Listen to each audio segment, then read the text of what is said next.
Vous êtes commerçant, chaque client qui rentre dans votre boutique est une occasion de plus de faire biper votre caisse, mais vous n'êtes pas encore prêt pour la nouvelle réforme. À partir de 2026, les règles changent et en 2027, vous ne pourrez plus faire de factures pour vos clients pros comme avant. Si vous êtes commerçant avec une boutique en physique, ce que je vais vous dire dans les 5 prochaines minutes va vous éviter des sanctions et vous faire gagner beaucoup de temps. Allez, c'est parti, je vous parle de la réforme de la facturation électronique. La réforme concerne toutes les entreprises en France, y compris les freelances et les micro-entrepreneurs. Que vous soyez à la TVA ou non, vous êtes concerné. Cette réforme, elle repose sur 3 nouvelles obligations qui vont s'appliquer entre 2026 et 2027. 1. Recevoir des factures électroniques. 2. Émettre des factures électroniques. Et 3. Déclarer certaines données à l'administration fiscale via ce qu'on appelle le e-reporting. Dans cette vidéo, je vais vous expliquer tout ça avec des exemples très concrets de votre quotidien pour votre activité. Mais d'abord, qu'est-ce qu'une facture électronique? Eh bien, c'est un fichier au format structuré qui devra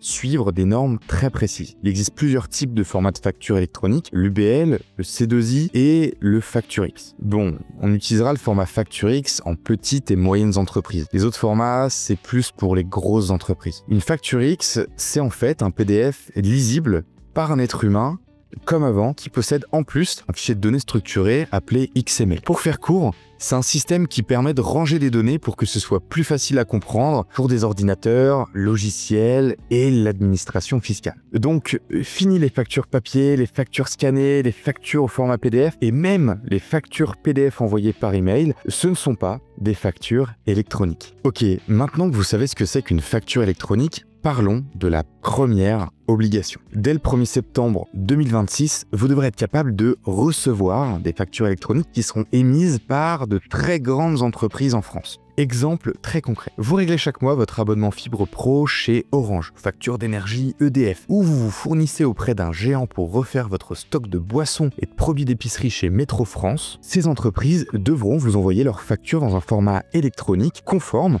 dès le 1er septembre 2026. Et vous ?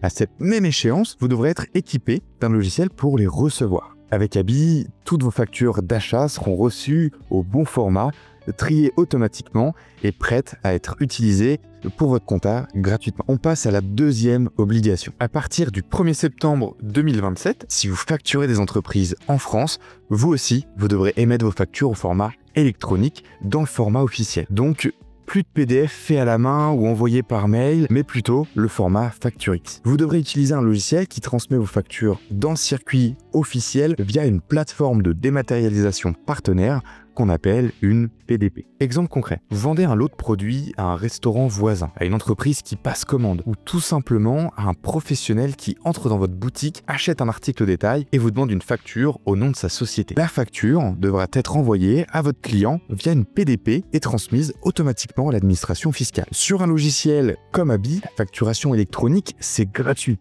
S'occupe du format, de l'envoi et de la conformité en arrière-plan. Vous continuerez à faire vos factures comme avant. Donc, vous l'aurez compris, ça ne s'applique que si vous facturez des entreprises en France. Si vous facturez des particuliers ou des entreprises à l'international, vous n'êtes pas concerné par l'émission de factures électroniques. Vous pouvez continuer à faire vos factures comme avant, en PDF en les envoyant par email. Mais dans ce cas-là, vous allez être concerné par ce qui suit. Avant de passer à la suite, si vous trouvez ça clair, si vous kiffez qu'on vous explique ça simplement, alors pensez à vous abonner et activer la cloche pour rester tranquille jusqu'en 2027. Allez, on continue avec la 3e et dernière obligation qui démarrera au 1er septembre 2027. Il s'agit du e-reporting. Cela s'applique si vous vendez à des particuliers en France ou à l'étranger ou des entreprises basées à l'étranger. Si votre cœur d'activité reste la vente aux particuliers, vêtements, déco, produits de bouche, chaque ticket de caisse pour particulier devra être synthétisé dans le e-reporting. Dans ce cas, vous n'aurez pas à émettre de facture électronique et continuerez à envoyer vos factures comme avant. Mais vous devrez transmettre certaines informations